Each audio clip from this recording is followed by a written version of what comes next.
Welcome back. Gonzaga men's basketball legend Adam Morrison is very well documented for showing his emotions on his sleeves. It's been like that for him since a young age. But it's not just in the competitive way that he's shown it in a caring way as well. Today we continue Untold Stories, this one told by his former high school head coach at Mead, Glenn Williams, who talks about tragedy striking the team in Morrison's senior season, but how Morrison showed how much he really cares about the people around him.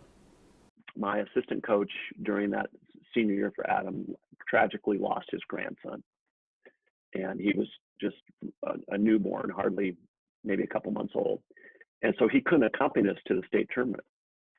And I arranged, though, he got it figured out and it was okay and whatnot. He had just recently passed, but he came the day of the state championship game. And so I sneaked Coach Pat Clark, and I sneaked him into the bus. He was hiding behind a bush in the parking lot. We were getting ready to board the bus to go to the state championship game. And nobody knew that he was coming back.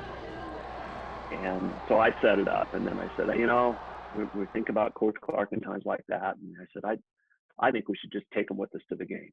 And he comes running in, and I will never forget, it was Adam who sprinted out of his seat first.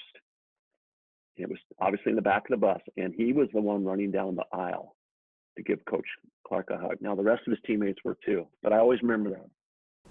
Just a heartwarming story to show how much Morrison cares. I think as people sometimes we forget that these athletes are humans that have real life emotions.